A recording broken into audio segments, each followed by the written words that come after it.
Hoje vou trazer para vocês o caso Baipendi, um clássico da ufologia brasileira.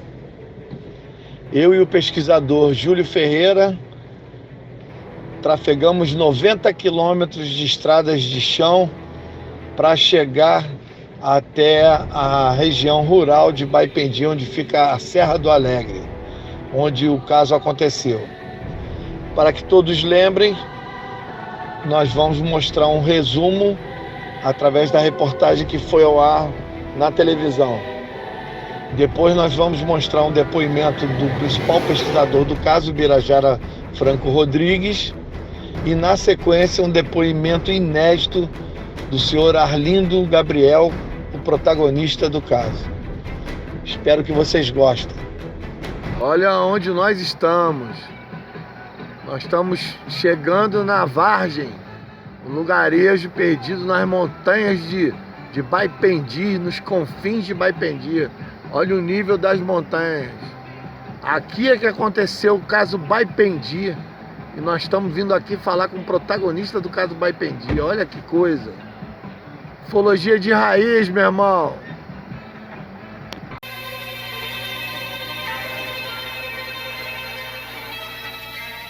O fazendeiro Arlindo Gabriel teve um desses contatos imediatos na Serra do Alegre, no município de Baipendi, no sul de Minas. Nós vamos começar a subir esta serra para chegarmos ao local onde o senhor Arlindo fez um contato de terceiro grau com os tripulantes de uma nave extraterrestre. Segundo os estudiosos, esse é um dos acontecimentos mais importantes da ufologia brasileira. Nós vamos caminhar mais ou menos umas 3 horas para conseguirmos chegar a esse local. Vamos lá então, vamos. Nós fizemos essa caminhada em companhia do ufólogo Birajara Franco Rodrigues, que acompanha esse caso desde o início. Percorremos a mesma trilha que Arlindo utilizou com 2 outros companheiros no dia que ele disse ter observado os estranhos no alto do morro.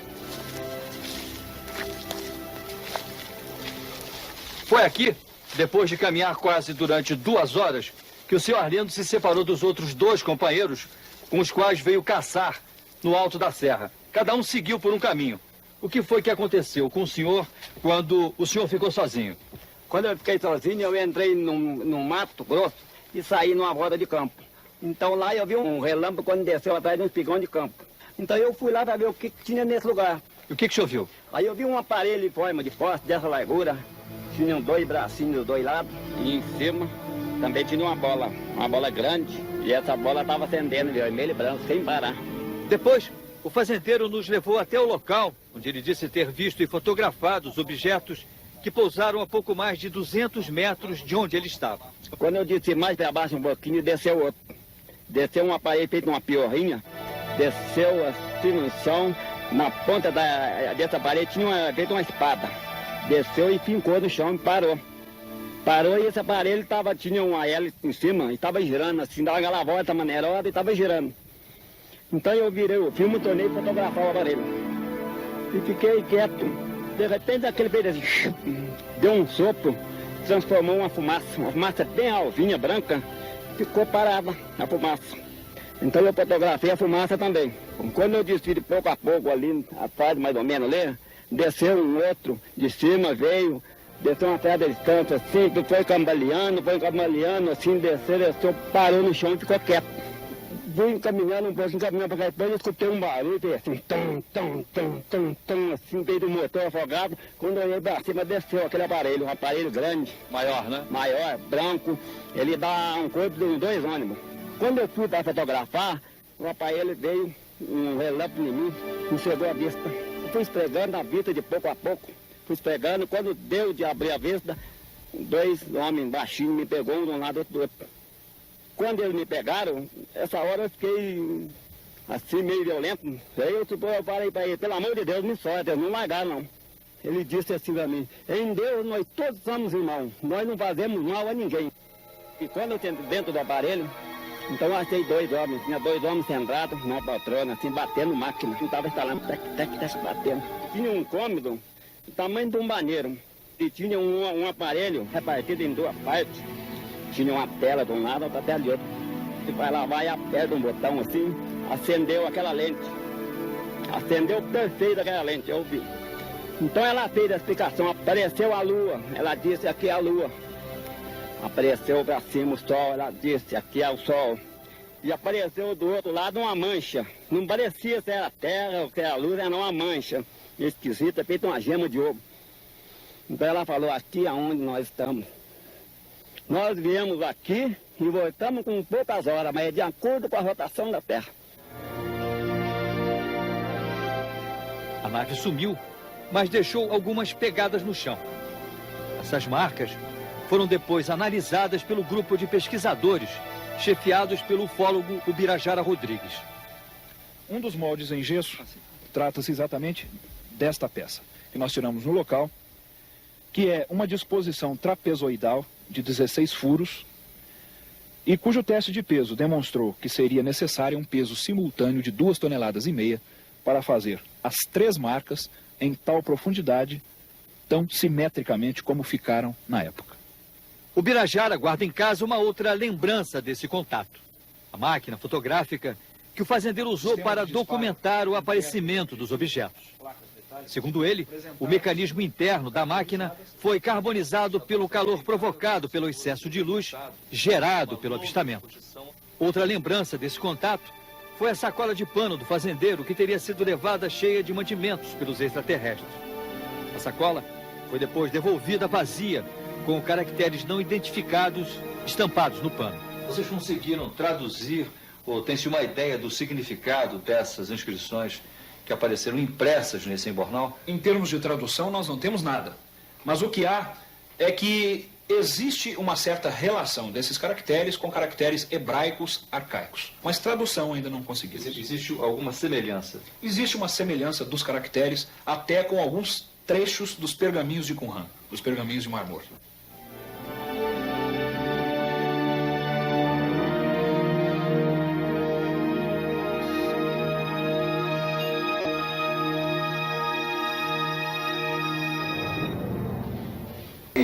Realmente é um caso importantíssimo pela quantidade de indícios físicos que foram deixados. Nós podemos fazer aqui uma tomada de algumas, vamos dizer assim, alguns pontos encontrados durante a pesquisa. Por exemplo, o molde da sapata do UFO. Um molde feito em gesso, inclusive com a grama original que estava presente no... Dá para ver a consistência da sapata, do suposto UFO. Ali, Alexandre, a fotografia da sapata no local original onde ocorreu.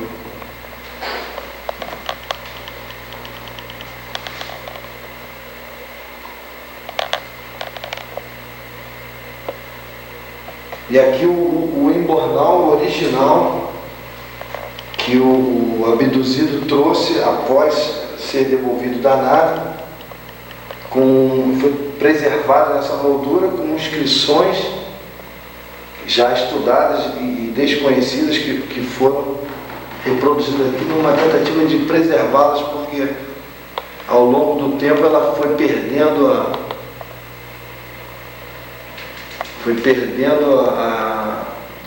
a nitidez, ela foi se desfazendo no próprio tecido do embornal e aí foi feita uma reprodução em xerox para tentar preservá-la no original. Isso aqui é uma referência de grande importância, não só para o caso, mas da ufologia de uma maneira geral.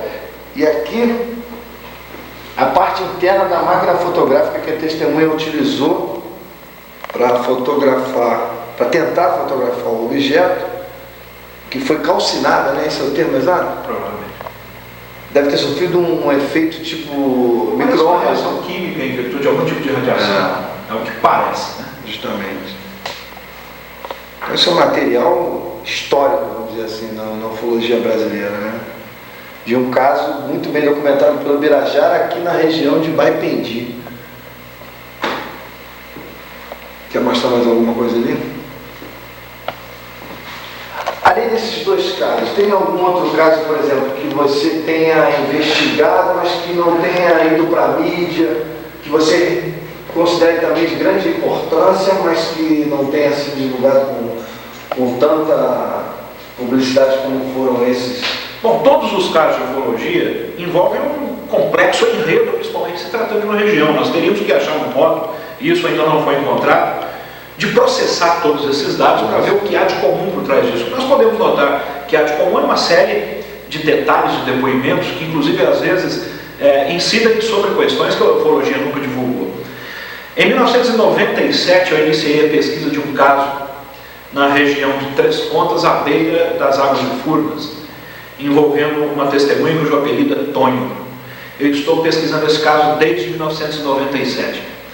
Provavelmente, ou melhor dizendo, possivelmente, essa testemunha tenha sido sequestrada, como se usa na terminologia ufológica, por 2 vezes. Eu, por exemplo, nunca deparei com um fenômeno assim. Eu não havia tido em mãos ainda nenhum caso onde o sujeito havia tido a chamada abdução repetida, não é isso?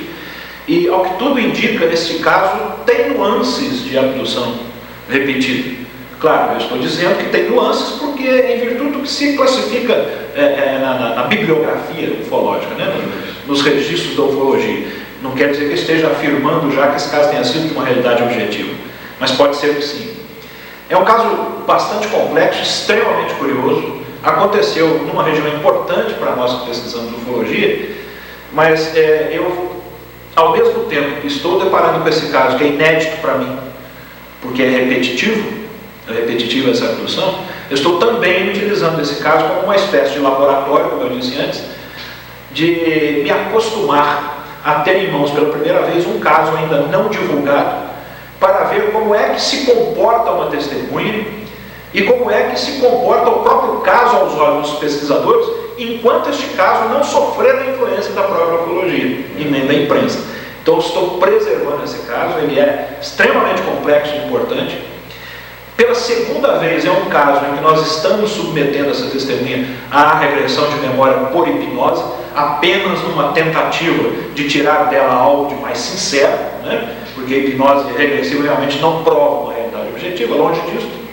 Então, ele está sendo extremamente importante para mim por causa desses 2 aspectos, mas principalmente em virtude desse segundo, né? Para ver o que acontece com o caso ufológico, sem que ele participe rapidamente de uma comoção muito grande pela imprensa e pelos próprios meios da ufologia. Pelo que eu entendi, você não quer dar uma notoriedade prematura, cara. Perfeitamente. Eu acho que eu deveria ter sido tão objetivo quanto você foi. Você definiu tudo. Exato, é isso mesmo. Uma pergunta que, baseada no que você acabou de esclarecer, uma pergunta que nós nos fazemos o tempo todo. Cada vez que a gente entrevista alguma pessoa, aqui na região nós entrevistamos várias pessoas, mesmo não conseguindo filmar todas as entrevistas, né? Muitas não autorizam. A gente nota que existem características bem peculiares, como você disse, são características comuns aos fatos, né? Eu posso até citar uma. Nós entrevistamos várias pessoas que tiveram avistamentos e em todos esses casos elas dão referência de que o objeto iluminava uma grande área, mas iluminava assim. Um citou que dá para ver as formiguinhas no chão, o outro dizia dá para ver as pedrinhas no chão, o outro dizia parece dia, ilumina que fica como um dia, no caso, e era a noite, né? Então, por exemplo, além dessa característica que eu estou mencionando agora, apenas como exemplo, você pode acrescentar alguns outros pontos comuns que você encontrou nessas mais de 300 entrevistas que você deve ter feito na região. Assim, você tem em mente pontos comuns, característicos aqui dos avistamentos da região? Desse pequeno número de casos que pertence a esse quase ínfimo percentual dentro das centenas de casos que a gente tem pesquisado, eu noto que quando eles oferecem um certo nível de credibilidade, eles são desacompanhados de toda uma prosa muito longa e muito detalhada envolvendo a testemunha e os alegados tripulantes dos objetos voadores não identificados. É uma coisa muito curiosa isso. Os casos, pelo menos que você tenha inspiração que são mais autênticos, Isso não é pecado nenhum, né? Todo pesquisador tem a observação do feedback, né? Ele tem intuição também? Claro, a intuição faz parte da ciência. Neste momento você percebe que os casos de maior credibilidade são aqueles desprovidos de muita prosopopeia, de muita falação. A testemunha geralmente não tem aquele instinto messiânico de se dizer aí um intermediário entre seres mais evoluídos que nós, ou angelicais ou mesmo demoníacos, ao inverso. Tem essa característica com relação às testemunhas.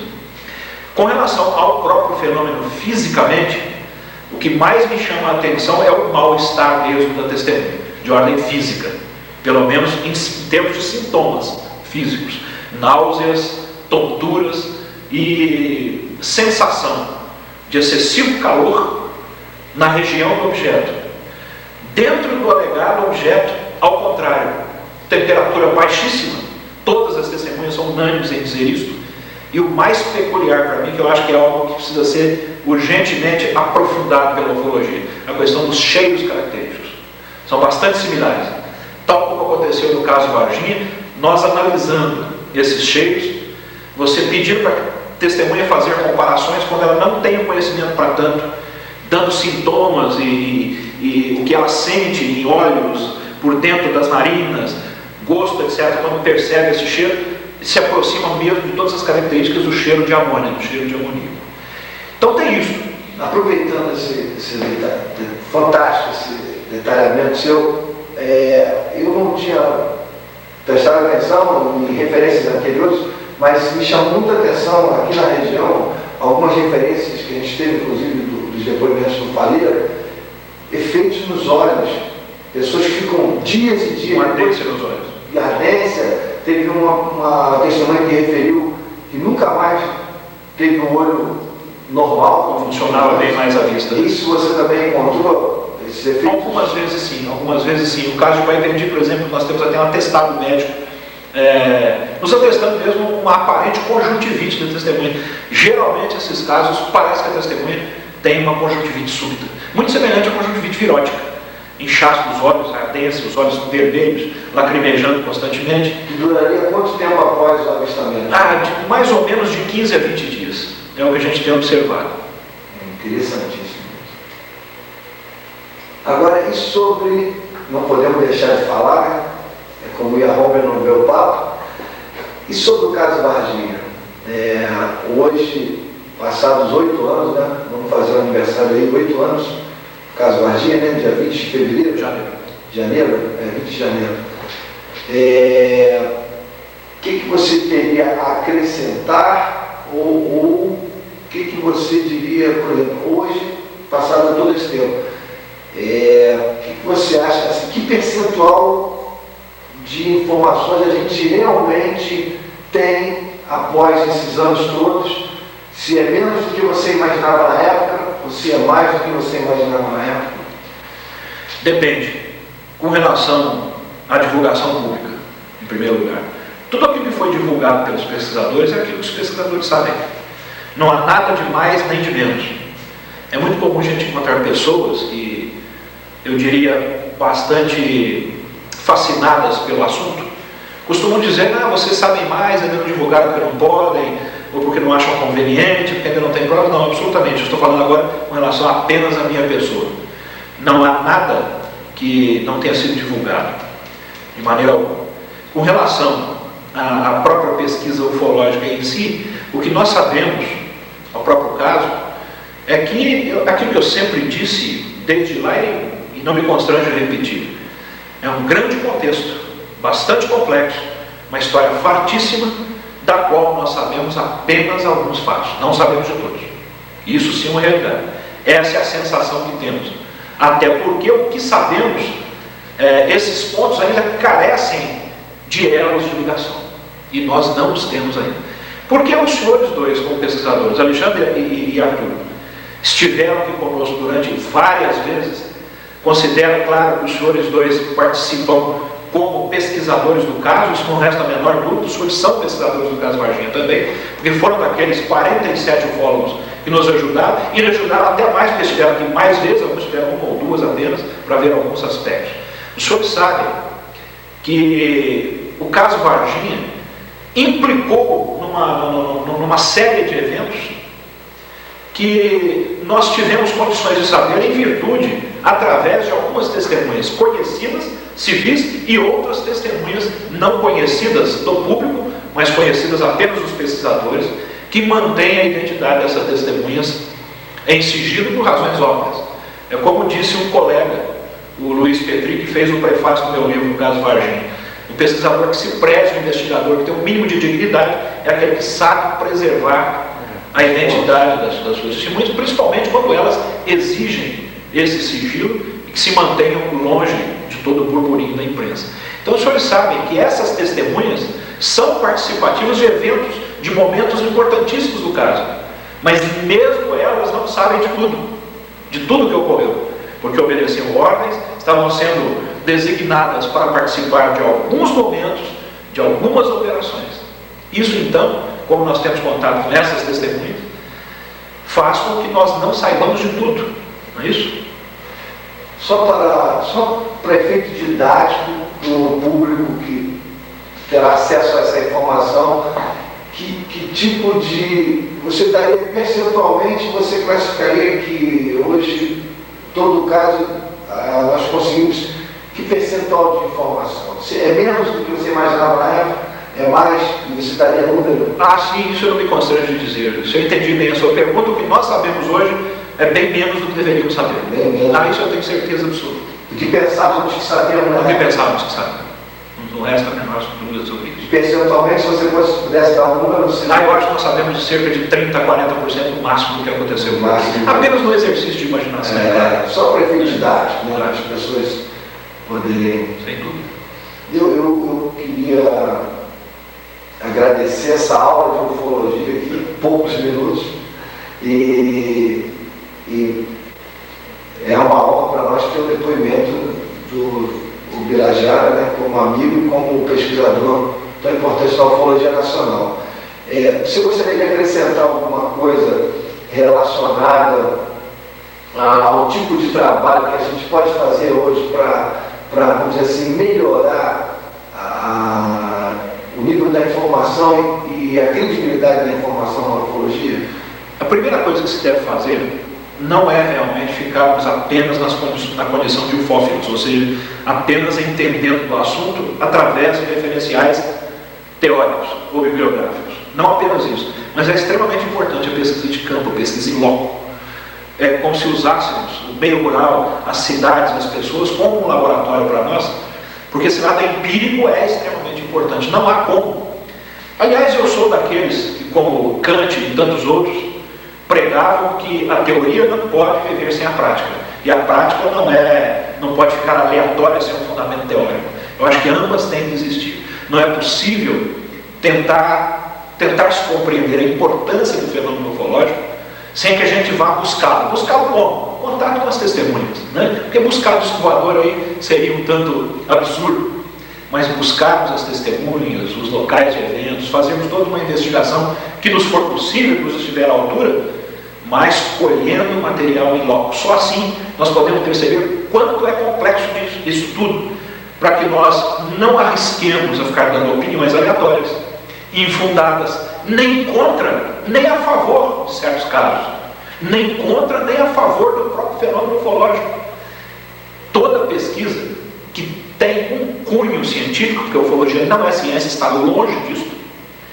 Toda pesquisa que quer que pelo menos tenha um cheiro de ciência, precisa pensar nisso. Ela precisa ser gradativa, calma, tranquila. Nós não podemos nos desesperar. Eu estudo a ufologia há 2 anos, nunca vi um disco voador, eu não tenho um caso concreto em mãos, já me considero com uma investigação completa em absoluto. Isso não é possível. É muito comum, inclusive, conhecermos ufólogos da antiga, não estou citando ninguém, estou falando em geral, que pesquisam ufologia há 50, 60 anos. E por não terem conseguido presenciar um fenômeno como gostariam de presenciar, quem não gostaria? Eu também, por que não? Né? Sem constrangimento. Partem, em virtude da sua perplexidade, do seu desespero, para hipóteses absurdas, fantasistas, sobrenaturais, afastadas completamente da razão. Não é isso? Ou outros que fazem exatamente o contrário. Eu cheguei, depois de muita pesquisa, à conclusão de que isso tudo é uma bobagem. Mas bobagem como? Tudo aquilo que a gente faz de ordem intelectual, cultural e a ufologia está embutida nisso, por que não? Tem um extremo valor. Mas, para isso, nenhum de nós é sábio e conhecedor o suficiente para se dizer aí uma pessoa absolutamente credenciada. Por exemplo, este é o meu caso, de maneira alguma. Mas é importantíssimo o estudo. E estudo de quê? O estudo de questões esotéricas, ocultistas, o estudo de coisas sobrenaturais envolvendo fenômenos estranhos, dentre eles a ufologia? Não. O estudo das ciências estabelecidas. E principalmente da filosofia. O que é filosofia? É falar bonito e fazer poesia? Não, de forma alguma. É a filosofia que ensina as ciências a pensar com racionalidade. É a filosofia que deu à ciência os métodos de pensamento e de raciocínio. E isso tem regras. Essas regras são universais. Sobre que áreas nós devemos nos informar para fazer um estudo ufológico? As mesmas áreas que os acadêmicos têm. Porque só assim, inclusive, nós conseguiremos dar credibilidade ao fenômeno, aos olhos dos meios acadêmicos, das forças armadas e dos governos. Só assim nós poderemos dar credibilidade à própria ufologia. Muito obrigado. Muito obrigado em nome do nosso grupo, que é a feira do nosso trabalho. Muito obrigado, delegado.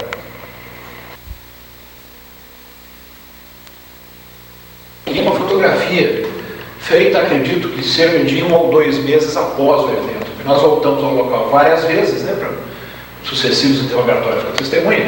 E é muito comum que, em casos assim, pesquisadores, tanto do Brasil como do exterior, venham tentar confirmar as investigações de quem começou. Foi o meu caso. Esse foi o momento que estava presente aqui a professora Irene Gramp, na época, 1979. 2 pesquisadoras da África do Sul, uma está aqui, a outra está aqui, se não me engano. Aqui sou eu, por incrível que pareça. E quem tirou essa fotografia foi o Bob Pratt, americano. Qual o nome dessa pesquisadora da época? Ah, sim, essa é a Cynthia Bilbilus, que mora em Petrópolis, né? Reside em Petrópolis. Americana e mora no Brasil, radicada no Brasil. E aqui o Embornal. Aqui é o momento em que a peça foi encontrada lá no local. Quase questão de uma semana depois do evento. Em loco. Em loco. No momento nós pedimos para que os presentes segurassem para que registrássemos o instante. Aqui uma foto do Embornal, uma foto bastante nítida da época, né? Queria te pedir que fizesse um close agora, Alexandre. Das fotos tiradas na hora, no local, das sapatas Foram quantas sapatas encontradas? Foram 3 marcas, 2 simétricas assim, a outra estava um buraco de fora. Quer dizer, essas 2 estavam mais preservadas e tinha uma terceira que estava... Realmente são referências importantíssimas do caso Baipendi, 1979, né? 79, maio de 79. Fotografia feita, acredito que cerca de 1 ou 2 meses após o evento. Nós voltamos ao local várias vezes, né, para sucessivos interrogatórios com a testemunha. E é muito comum que, em casos assim, pesquisadores, tanto do Brasil como do exterior, venham tentar confirmar as investigações de quem começou. Foi o meu caso. Esse foi o momento que estava presente aqui a professora Irene Gramp, na época, 1979. 2 pesquisadoras da África do Sul, uma está aqui, a outra está aqui, se não me engano. Aqui sou eu, por incrível que pareça. E quem tirou essa fotografia foi o Bob Pratt, americano. Qual o nome dessa pesquisadora da época? Ah, sim, essa é a Cynthia Bilbilus, que mora em Petrópolis, né? Reside em Petrópolis. Americana e mora no Brasil, radicada no Brasil. E aqui o Embornal... Aqui é o momento em que a peça foi encontrada lá no local. Quase questão de uma semana depois do evento. Em loco. Em loco. No momento nós pedimos para que os presentes segurassem para que registrássemos o instante. Aqui uma foto do Embornal, uma foto bastante nítida da época, né? Queria te pedir que fizesse um close agora, Alexandre. Das fotos tiradas na hora, no local, das sapatas Foram quantas sapatas encontradas? Foram 3 marcas, 2 simétricas assim, a outra estava um buraco de fora. Quer dizer, essas duas estavam mais preservadas e tinha uma terceira que estava... Realmente são referências importantíssimas do caso Baipendi, 1979, né? 79, maio de 79. Foi 16 de maio, né? 16 de maio de 79. Aí eu fui pra lá, arrumei um companheiro, um irmão dela e um outro rapaz. O senhor estava caçando, né? Eu estava caçando. Nessa época não era proibido caçar, nem nada, então eu gostava de ir na serra, mas divertir. Como é que chama essa serra? Tocar, jacu, essas coisas. Divertir à toa, então para passar tempo. Eu pegando lá na serra, lá no Alega, ali em cima, já chama Pedra do Alega. Aí eu falei pros colegas, ó, você entra aqui, eu vou entrar no meio e vou sair lá naquele campo. Que horas era isso, senhor? Umas 10h30, 10h30 do dia. Ah, foi de dia. Foi de dia, De 10h30 manhã? do dia. Se fosse de noite, a gente não confirmava nada de noite, mas foi de dia. Aí eu entrei no mato, fui embora, saí no campo. Saí no campo. Quando eu saí no campo, eu vi que desceu perto de um relâmpago, um raio, desceu assim para lá. Um relâmpago desceu atrás do espigão do campo. E eu pensei comigo, não está formando chuva, não está chovendo, não está nuviado, a nuvem é muito pouquinha. Aí deu na cabeça de ir lá ver.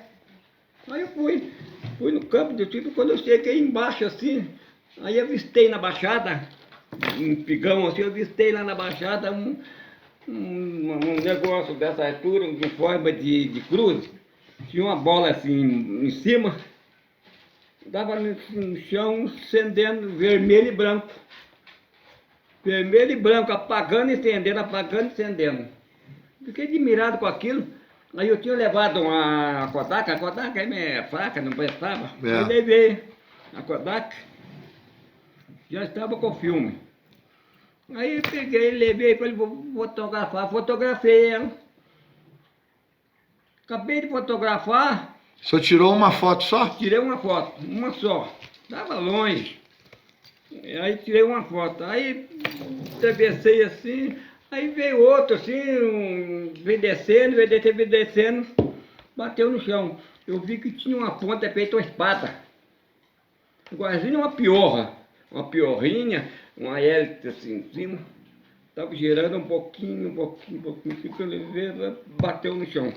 Ficou. Eu tornei virar o filme, tornei fotografar essa hora. Tornei fotografar. E de repente veio aquele barulho, como coisa que um foguete saiu. Aquele barulhão assim, formou uma bucha de fumaça branca. Aquela tochada assim no chão, ficou paradinha. Não saiu não. Eu fiquei impressionante com aquilo, tornei fotografar. Mas os outros dois estavam lá também, né? Os outros dois não estavam. Talvez os outros dois nós marquemos o lugar para encontrar. Mas do outro lado eu não vi, porque a pessoa à frente. E tinha um negocinho que feito a espada, pontudinho em cima dele. Pontudo assim pra cima. Mas branco que uma neve. Branquinho. Dá uma distância de um... Nós medimos lá no decontado. Nessa hora o senhor já tinha tirado umas 3 fotos já? Já tinha tirado de 3. Aí quando eu fui para tirar essa, aí parei. Parei, aquele aparelho desceu, aí eu virei. Quando eu virei a volta, que eu fui para localizar, ele jogou um raio de mim, um relâmpago. Chegou eu na hora. Não cheguei mais nada. Mas não vi mais nada. Aí ardeu o olho. Aí não lembra de mais nada? Oi? Não, o senhor não lembrava de mais nada? Não, eu lembrava, mas não vi. Não a via. minha vista não chegava. Aí eu cocei. Aí a vista voltou. Estava enxergando, aí quando eu vi 2 homens.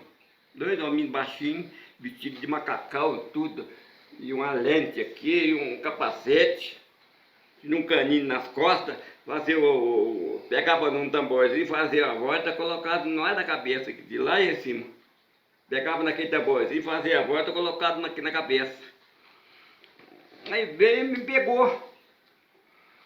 Me pegou essa hora, eu falei, larga de mim. Ele não largar, não. Eu fui esquisito, um do lado, outro do outro. Eu estava armado, estava com espingarda e revólver. Não lembrei da hora, nada. Eu fiquei meio esquisito essa hora. Aí eu falei, larga de mim. Puxei a mão não saiu, não. Pegou um em cada braço. Aí eu pedi, pelo amor de Deus, me larga. Aí falou, em Deus nós todos irmãos. Nós todos somos irmãos. Nós não fazemos mal a ninguém. Queremos apenas uma informação. Que bacana isso. Ele falou para mim essa hora. Eu ouvi a voz dele que falou comigo. Aí levou eu. Levou quando cheguei perto do aparelho, tinha uma escada de 4 degraus, de baixo e cima. Uma escadinha da largura do aparelho. Aí ele pôs na frente, pegou na minha mão, eu subi. Quando eu subi, que entrei dentro do aparelho, acabou o mundo para mim. Não lembra de mais nada? Nada aqui na terra, não lembrei de mais nada, esqueci de tudo. Eu estava com um sentido, parece que estava no outro mundo. Faça uma base para uma pessoa, se morrer, o espírito sai e vai estar no outro mundo. E aqui acaba tudo, esqueceu tudo. Mas o senhor lembra como era dentro da nave? O senhor lembra? Lembro tudo certinho. Aí, quando eu entrei dentro assim, acabou. Aí tinha mais 2 homens. São 3, 4, 6, 5 homens e uma mulher. Tinha mais 3 lá. Estava lá sentado numa poltrona, batendo umas coisas, batendo uma máquina, uma coisada. Tinha alavanca, aquela lâmpada assim por roda, acendendo em vermelho, branco, amarelo, punhado de cor em roda. É igualzinho um buchão de gás. Esses que estavam dentro da nave, eles eram baixinhos também ou eles eram do nosso tamanho? Mesmo jeitinho, tava com o mesmo vestiário. Mas deu para o senhor perceber que tinha uma mulher. Aí a mulher foi assim. Aí chegaram lá, eles resmungaram com o outro, mas eu não entendia nada. Um barulho um com o outro, falavam com o outro, mas eu não entendi o que eles falavam. Entre eles, não. Entre eles, não. Aí ele perguntou para mim se não foi visto, se eu não dava notícia, se foi visto uma zurca em a bordo da terra. Uma o quê? Zurca. Zurca? Ela falou zurca, em a bordo da terra. Eles precisavam de achar esse aparelho o mais breve se pudesse. Ele estava na terra. Se entrasse em contato com a chuva, a região ia sofrer uma forte neve. Eu falei que não sabia. Não sabia nada.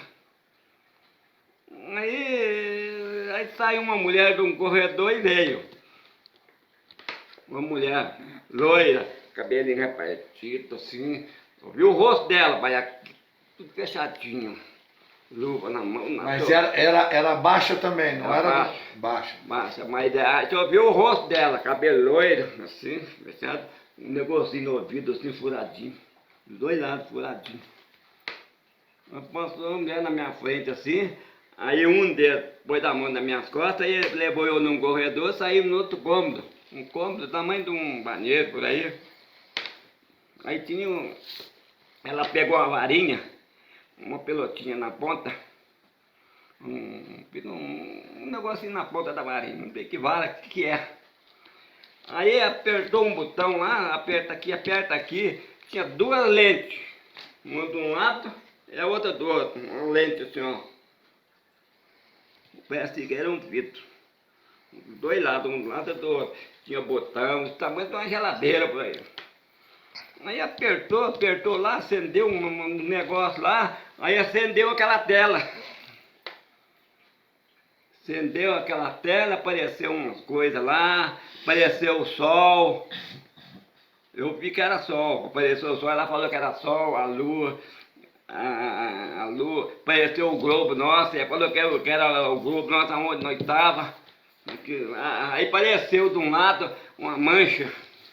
Aí ele falou que lá que é onde eles estão. Era uma mancha. Lá naquele lugar que é aquele.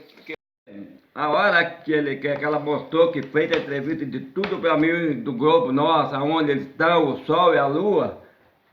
Aí voltemos pela sala. Naquela região onde é que nós estávamos, naquele lugar. Aí ele pôs a mão na costa, com a mão e falou, nós viemos aqui e voltamos com poucas horas. mas de acordo com a rotação da Terra. De acordo com a rotação da Terra tiver, nós não vem, nós não passa. Tem uma linha que impede a transmissão.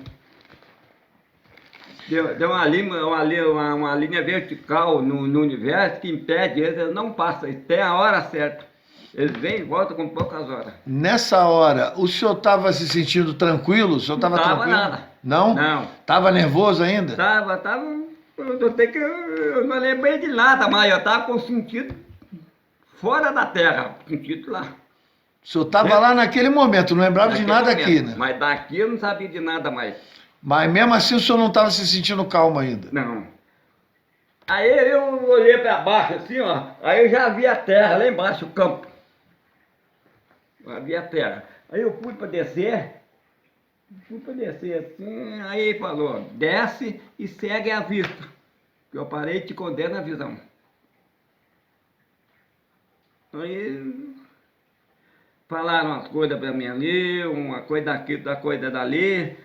Aí eu desci, aí fiquei, quando eu vi a terra, já fiquei apavorado para descer. Para descer, já tinha a escada, a mesma embaixo escada? na terra. Aí eu desci, 4 degraus. Quando eu subi, quando eu pus o pé na terra, meu sentido voltou. Meu sentido voltou, aí eu lembrei daqui. Aí eu vi que eu estava, mas lá no aparelho eu não sabia de nada. Aí eu pus o pé na terra, meu sentido voltou na hora. Mas aí eu não pude correr, não pude falar, não pude ficar nada. Eu estava levinho. Estava pesando um saco de palha. Mas o senhor foi andando devagar? Levinho. Eu dava aquele passo, eu estava no ar. Leve, né? Estava no ar, levinho. Levinho de tudo.